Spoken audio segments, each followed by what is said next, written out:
Hello there, everybody. Welcome back to the Roderick Geo channel. Today, we're going to be watching a video recommended to me over on my Discord by Aaron.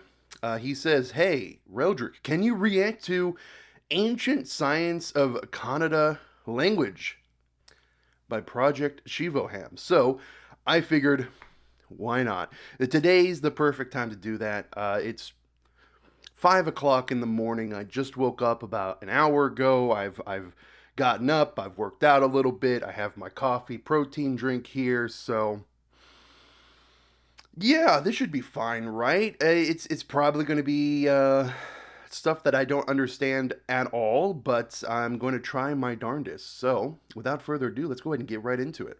And again, before we start, if you want to watch the channel, the link to this direct video will be in the description below. All right, let's get into it. I don't know what to expect, to be completely honest with you. No clue at all. So we'll see. What ancient sciences will we relearn today? Just like the Colosseum of the ancient Roman Empire and the Acropolis of the ancient Greek civilization, when it comes to Bharat, one of the finest relics of the time gone by is Hampi. Located in Karnataka, it is one of the finest open-air museums in the world. The once grand Vijayanagara Empire, now crumbled down and I've not heard of the Hampi. lying in ruins, is definitely a spectacle for everyone to watch. And coming to the history of Karnataka, the ancient ruins of Hampi or the Hoysaleswara temple or many other historical sites, in my opinion, they are just the tip of the iceberg, and there is a lot more to discover about this great language, Kannada. And what you're about to see is my little attempt to bring forward one of the finest artifacts in the history of Kannada. Let's get started. To set the context for this documentary going forward, we need to understand how cryptography was used in ancient India. Now, that definitely sounds like a technical jargon, but let me break that down for you. In simple words, cryptography is like a secret language. If you write a message and don't want others to read and understand it, you can scramble the letters in a special way. Only the people who know the secret to unscramble it can read the message. So, in simple words, cryptography is a way to keep your secrets safe and while writing messages. This is the general definition. When I was younger, I actually used to do little cryptographs. Just fun little projects I would find. Just wanted to point that out. But interestingly, in ancient Bharat, cryptography is used for a totally different purpose. It was used to make things easy to memorize rather than keeping them secret. There are many reasons why it was done that way. For instance, it was used to remember very large astronomical numbers. It was used to remember the rhythmic patterns of how the Sanskritam slokas were recited, so on and so forth. I made a detailed documentary on cryptography in ancient India that is quite essential for those of you who are interested in this topic. But from that documentary, there are certain cues that we need to pick up to understand the ancient science of Kannada that we're talking about. So I'll briefly touch up on those. To understand this whole video, Okay, so I know he's about to explain it, but they use cryptography to... Oh, okay. All right. We'll just let him continue to explain, I guess, because I'm not quite following still. That we're talking about. So I'll brief concept called Akshara Sankhya Paddhati or alpha syllabic number system. We have the Aksharas or the letters on one side, and then we have the Sankhyas or numbers on the other side. So there will be a mapping from the Aksharas to the Sankhyas. It's like a one-to-one mapping. And then when you transpose the Aksharas with its relevant Sankhya, you can write alphabets in numbers and vice versa also. Yeah, this is, pretty straightforward. That's fine. I understand that. So here if you see, the A, E, all these are Aksharas and one. I don't know the language. I see the letters here, and I couldn't tell you anything. But I see those numbers. I know those numbers, and I can match visually I should say I can match it. That's not a problem, right? Well, actually, if this arrow is pointing down to here, let's see, that arrow is pointing up to there. But that's not that. That's this, right? So why is this 3 when, if you're looking at what would denote 3? You would think with the way the arrows are, this would be 3, no? But maybe that's something I don't know. I don't know. I don't Completely know. other Sankhya's. And the Akshara Sankhya system is about, for example, I want to write the word Amma. Now, Oh, so there must be a different way to write the letters if you're doing different words, because some of these aren't even over here.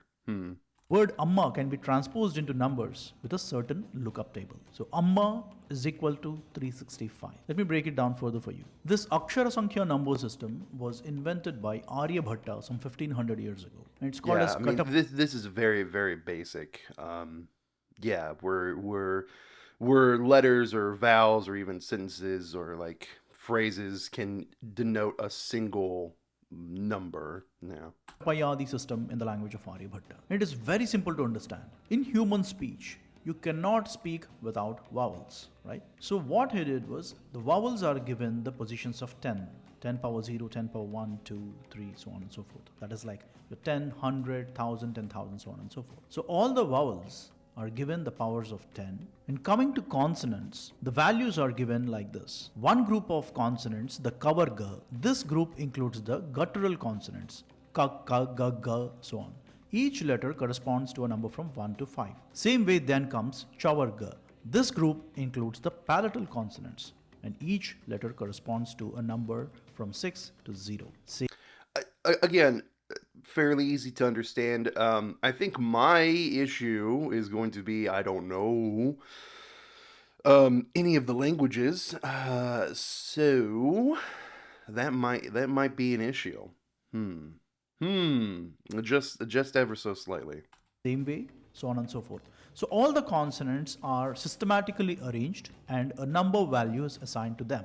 Now take a look at this example that I'm going to walk you through. 30,600. This is the number that we have. Now let us see how can we write this number using Sanskritam letters. 30,000, 3 times 10,000 plus 6 times 100. So first transpose the powers of 10 with the vowels. That's when 10,000, 10 power 4 becomes U, and 100, which is 10 power 2, becomes E. So 3 times U and 6 times E. And then transpose the consonants with the relevant values from the lookup table. And this lookup table is fixed. It is just as given by Aryabhatta. So 3 becomes Ga and 6 becomes Cha. So 30,600, when we use the Akshara Sankhya Paddhati given by Aryabhatta, becomes Gucci. So when I start using this kind of a number system, Gucci will always give me the value that, okay, it is 30,600. Remember, this number system is not meant for arithmetic operations. Very important to understand. This number system is given for data compression. I'll explain what's that in a couple of minutes. The primary purpose... And that honestly that makes sense since they didn't have computers, and if you're trying to compress all the data like he said, you wouldn't want to just continuously write out long segments of numbers when you can just simply compress 30,600 into one tiny little word, right?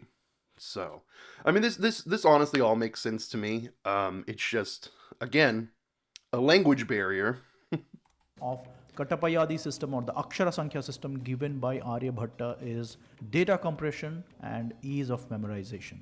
These are the two main reasons. And here is the reason why Aryabhatta invented this Akshara Sankhya Paddhati. He is the first one in the world to give the exact values of the sine wave. Not many of us know this, but it is Aryabhatta who gave the R sine value some 1500 years ago. And this slokam, Makhi, Baki, Phaki, all these are values of the R sine wave. And the reason why he invented the Akshara Sankhya Paddhati is, in ancient Bharat, everything is literary in tradition. That means you need a language to write. Even the numbers are written in letters. It's not like your maths textbook where you have all the equations printed. Even equations are written in Sanskritam slokas. So for this purpose, to represent these large sets of values in simple compact Sanskritam slokas. Once you are aware of the chandas of the slokam and you memorize the entire slokam and you have the Katapayadi number system ingrained in your brain, a drop of a hat, you will have all the values of our sine wave, just like that, of course. From Aryabhata, the Arabs took it towards the Europe and the rest of the world, and with colonization, we lost all this original credit which has been due for ancient Indian mathematicians like Aryabhata. All we always brag about is zero. But trust me, there is an ocean of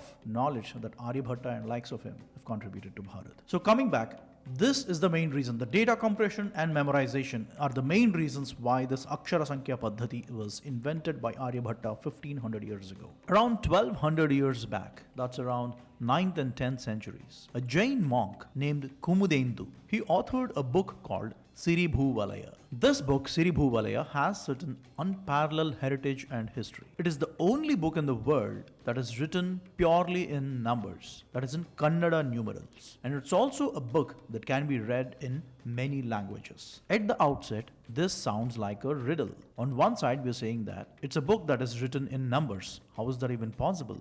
How can you communicate using numbers? And second, you can read this book, Siribhuvalaya, in many languages. How is that even possible? When you write a book using a specific script in a language, how can you read that in more than one languages? Definitely sounds like a riddle, but trust me, very scientific, very interesting, and most importantly, Siribhuvalaya is one of the finest creations of human intelligence. To give you a little more insight into Siribhuvalaya, here is a grid of numbers. Of course, this is an AI generated image just for representation purpose, but this is how the book would look like. It has grid just for representation purpose.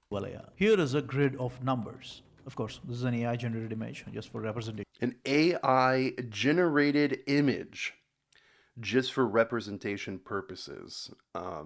Is there not like actual images of the Siribhuvala? Purpose, but this is how the book would look like. It has grids of numbers, lots of them, numbers, numbers, and numbers, only numbers. And these grids of numbers are called as chakras as per Kumudendu Muni in Siribhuvalaya. And there are 1270 such grids, all filled with random Kannada numerals. Allow me to explain this. This book, Siribhuvalaya, has three important parts. Allow me to explain this.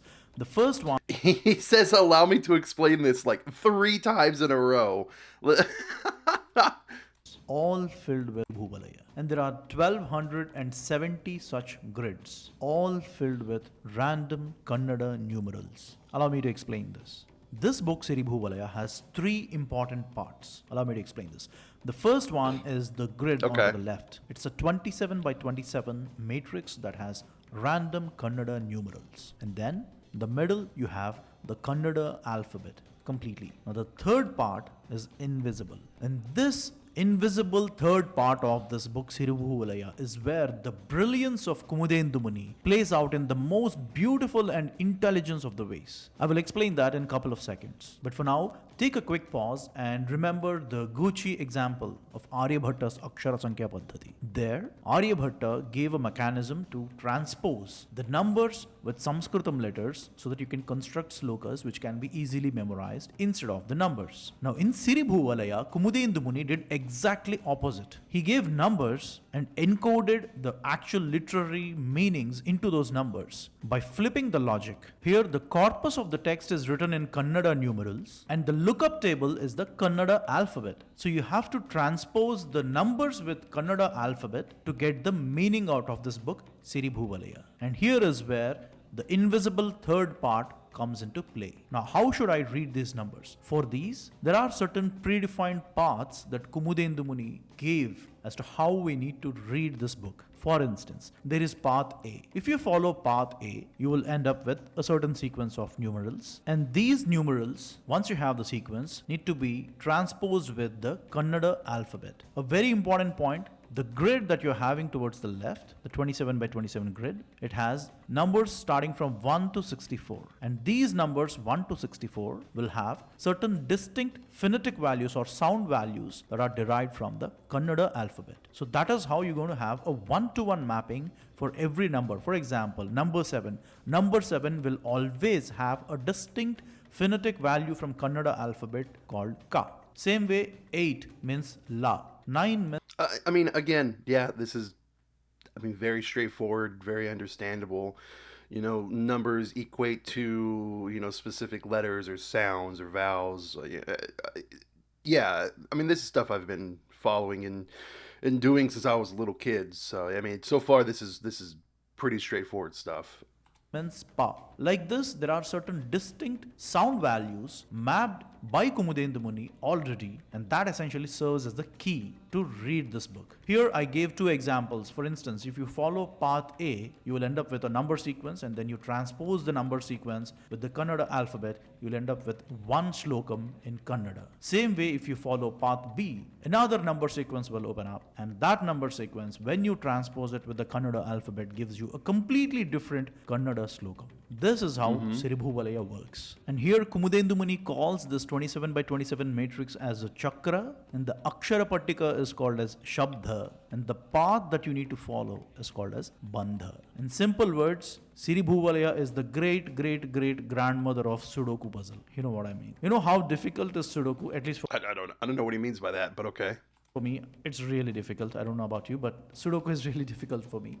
Just imagine solving a Sudoku puzzle itself is Oh, he's saying Sudoku. He's saying like Sudoku. Is that what he's saying is Sudoku? Hold on. Maybe if we put captions on.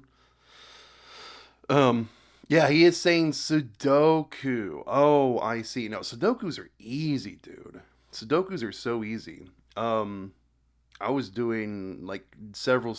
I mean, I'm not bragging or anything, but I've done thousands, thousands of Sudokus when I was younger.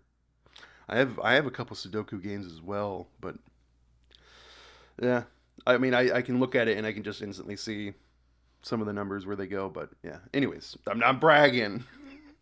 you, but Sudoku is really difficult for me.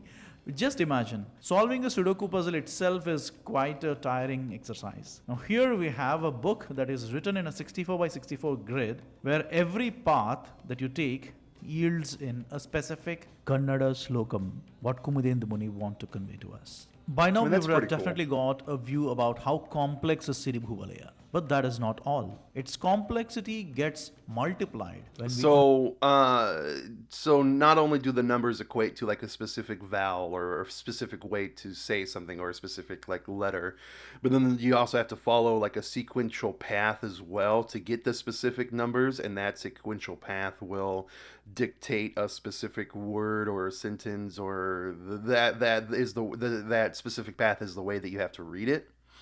That's pretty interesting. So what do we have? Like a hawk, a globe, a wheel, and like a turtle.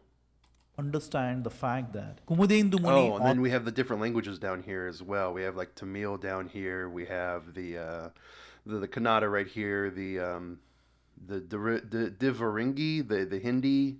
I don't know. I don't know what I always forget what like the Hindi text is. It's Devnagari, maybe. I don't know. I'm really bad with it.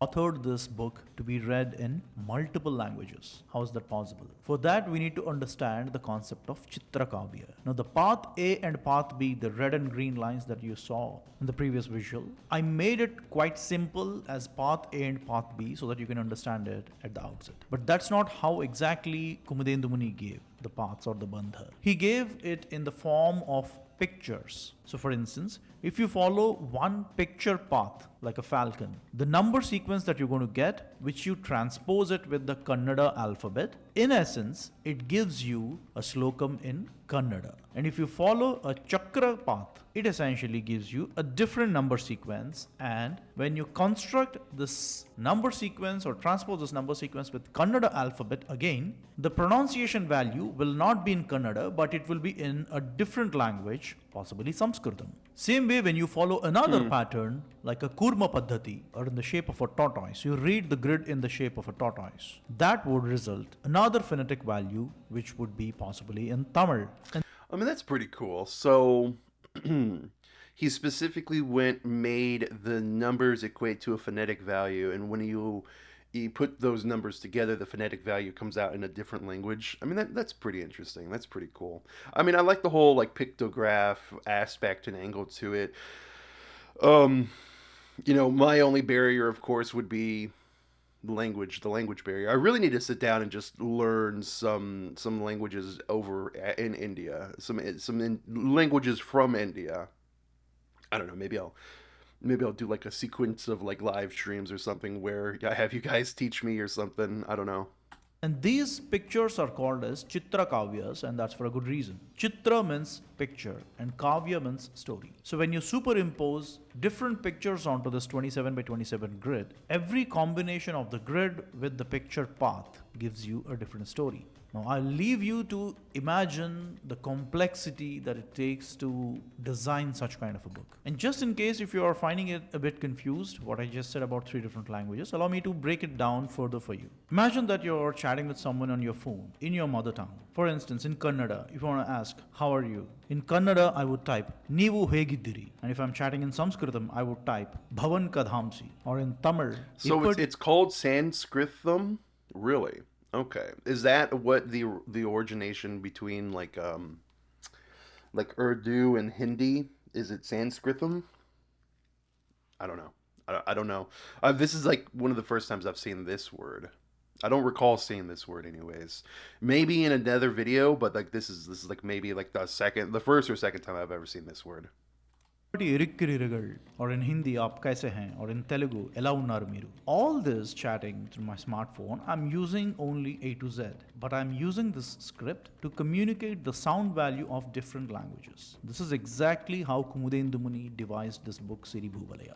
He used a Kannada alphabet as a vehicle to communicate that phonetic value, which, when you superimpose different pictures onto these grids, will yield different sequences of phonetic values that eventually result in different languages. It is mind-blowing levels of complexity. And all these phonetic values in different languages and the messages and the slokas and everything hinges on 1 to 64 numbers in that 27 by 27 grid. To sum it up all, there are 3 important aspects about Siribhuvalaya that we need to understand. Number 1 is the mathematical encoding system. Siribhuvalaya uses the numerical encoding in a matrix format, like the 27 by 27 grid, which is called as chakra. And these chakras require advanced mathematics of those times, of course. And Siribhuvalaya needs combinatorial mathematics to decode. I'll not get into the technical stuff. So those of you are interested, do your own research about this fantastic book. But I'll keep it very simple. Do your own research. I love that.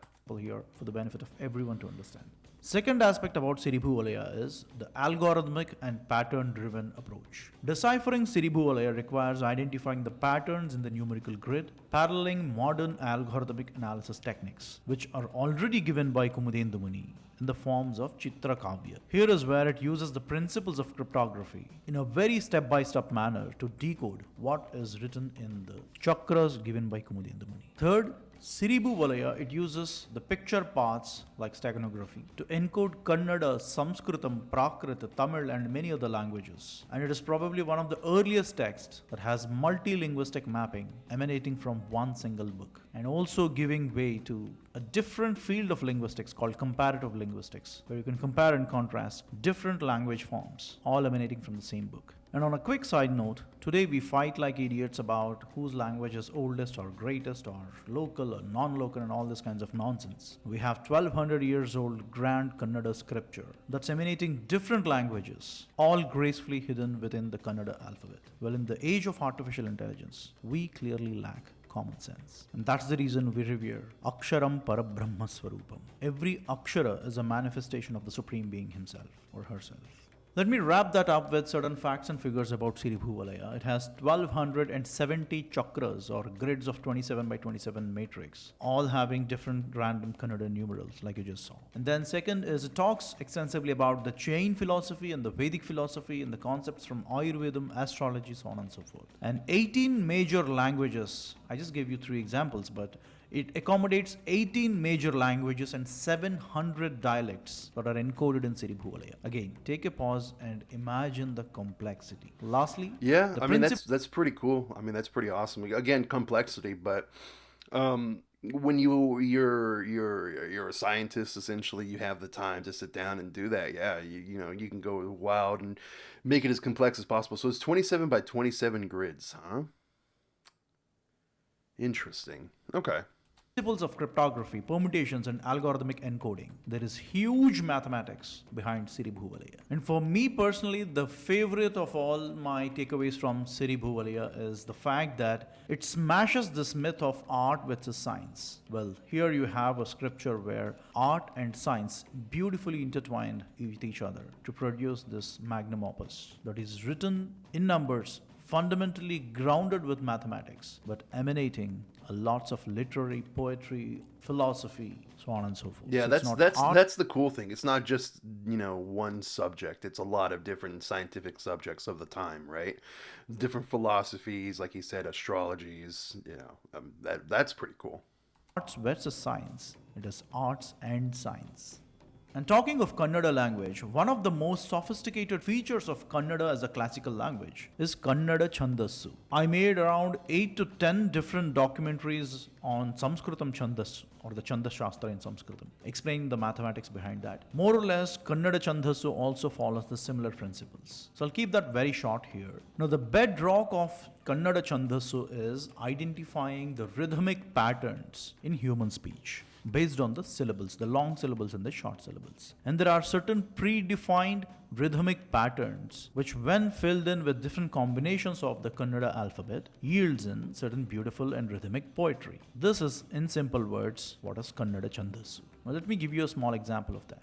Take a look at this Kannada slokam. It goes like Sri Shankara Sasishekhara Gangadhara Girijapati Sri Shankara Sharanam Mama. There is a sense of rhythm when you recite this. That is because this slokam is written in Anushtubh Chandas, which is a rhythmic pattern, which will be exactly like what I showed the below. It's a grid of 8 by 4 in which you have a pair of gurus, that is the long syllable, and then a laghu, a short syllable, and then a guru, laghu, laghu. Now the rhythm, when I said Sri Shankara Sasishekara Gangadhara Girijapati, the rhythm is fundamentally because this slokam is constructed using the grid that I'm showing you in the below screen. And this grid is called as Anushtubh Chandas. Again, language barrier when it comes to this. Like, I can understand what he's coming from.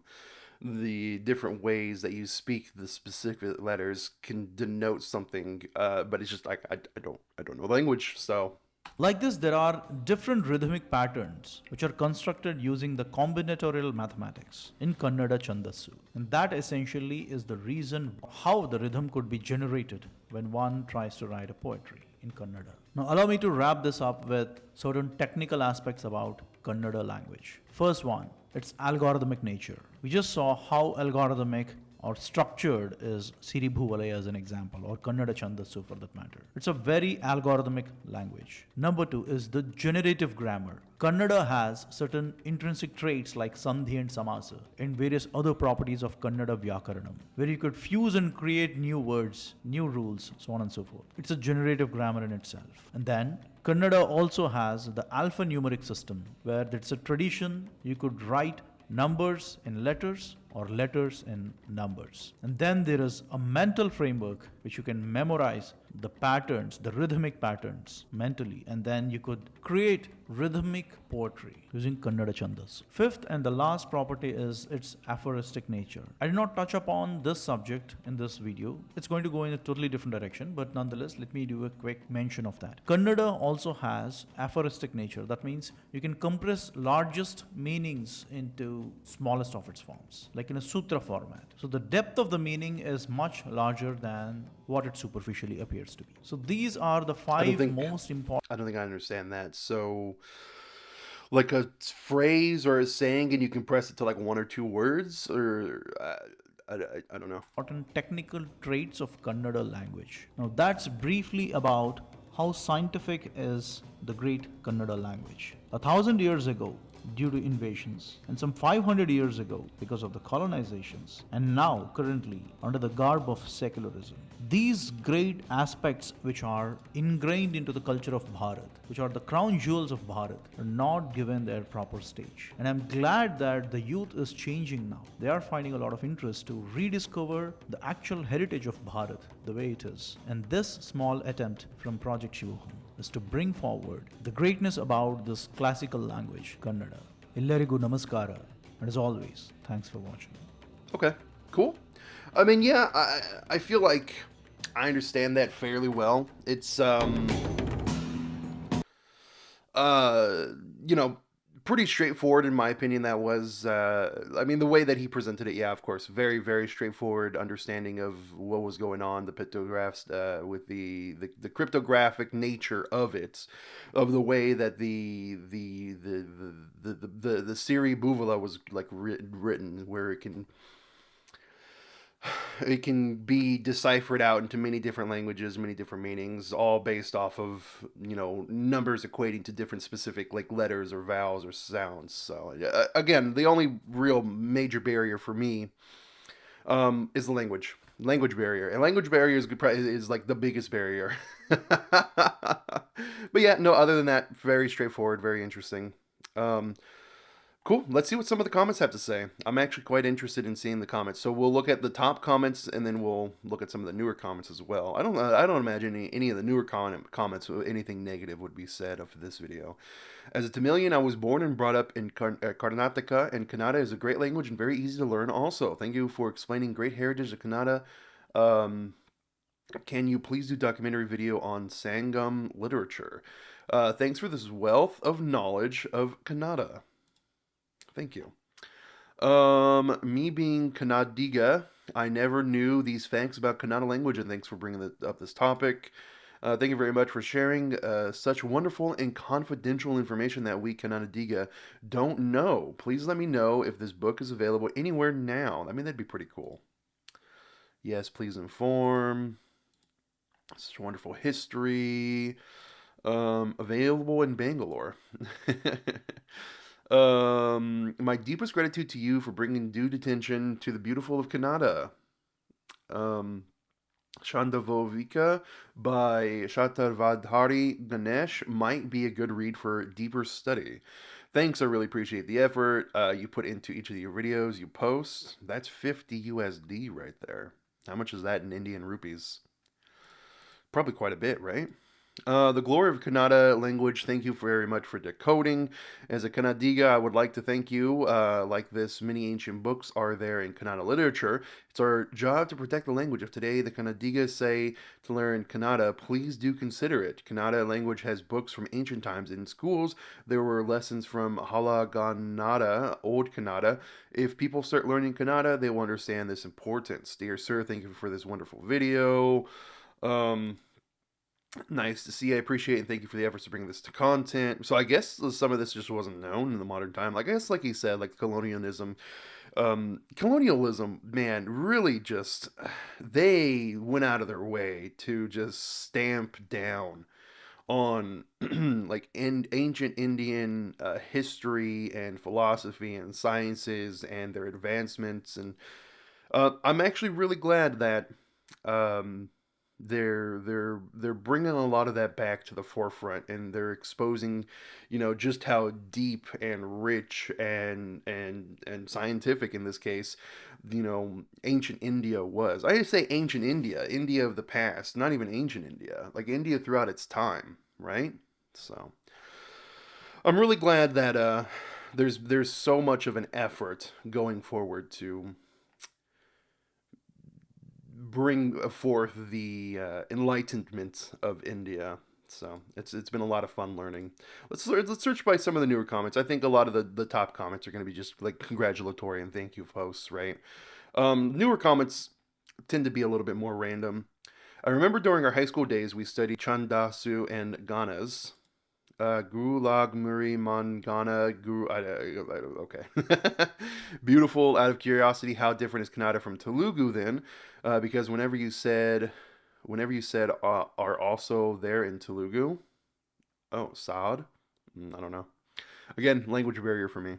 Well, first of all, how on earth can you call so-called ancient India as the name of India after the British built the artificial country just a few hundred years ago only?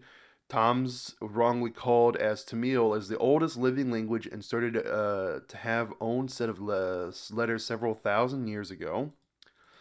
Um, okay. All right. Well, most of that didn't translate.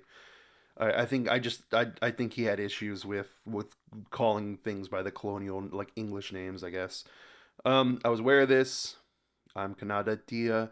Love it that I came across this channel. Thanks for the project, Shivoham, to showcase these jewels of Kannada. We need to relook and study all of our hidden jewels of our ancient knowledge, like our Sanskrit, Kannada, and Dravidian languages. Wow, what a video. Big thanks. In facts and figures, you mentioned there are 1,270 chakras in Siribhuvalaya. Why have you not mentioned how many Chitra Kavyas there are? Don't have the answer for you, buddy. Just to add to the list, since the contributions of ancient Indians to mathematics is the topic at hand, like this video. Oh, okay. I was prepared for like a sentence, but like this is deep. This is really deep. If you want to read it, it's on the screen for you to go ahead and read. So there you are. I will say, typically, if you're leaving me, an entire book to read in the comments, I try to read all my comments, right? I try to go through and I read all my comments. I sit down and read through them. I might not reply to every single one of them, but I try to read a lot of them. If you're leaving me an entire like essay, I will try, but if it's not catching my attention within the first few paragraphs, I skip to the end. I'm sorry. The moral of the story: don't leave me an essay. Oh no. No one is going to tell you the real history. The entire history of India is being written because Tamils have stolen hidden history. The Tamils have stolen hidden the history. Why have the Tamils hidden the history? He's writing this in Tamil. Maybe it's like a translation error. Thanks, very informative. Keep up the good work. Make video. Jamba Duip. You got a new subscriber. Thank you for bringing the knowledge and significance of Kannada. Sir, one genuine question. Why are the numbers pronounced differently in Hindi and South Indian languages? For example, 23. In Hindi, we call tiyas. First sound indicates 3. Next sound indicates 20. In Tulusu, we call Iravi Madhu. The first sound indicates 20, next sound 3. I, I don't know. Different languages, I guess. I don't know. I don't know. Thanks. Okay. I think we understand it. Bharat will be inventory of knowledge. I think he meant to write inventor, but he wrote inventory. Inventory. Thank you very much. A lot of thanks, a lot of praise, a lot of gratitude for bringing forth, some knowledge that people may not have understood. And you know what? If you want to check out the video yourself on your own personal time, the video link will be in the description below. And of course, Project Shivoham has been a channel that has been highly recommended to me several times. I just not have sat down and watched a lot of it. I watched the Vedas one on my own, but I haven't watched too many other ones. So the foundations of atomic theory in ancient India. Okay. Okay. Cool. Very, very cool. Well, with that being said, everybody, thank you for watching. I'm gonna go now. Take care. Goodbye.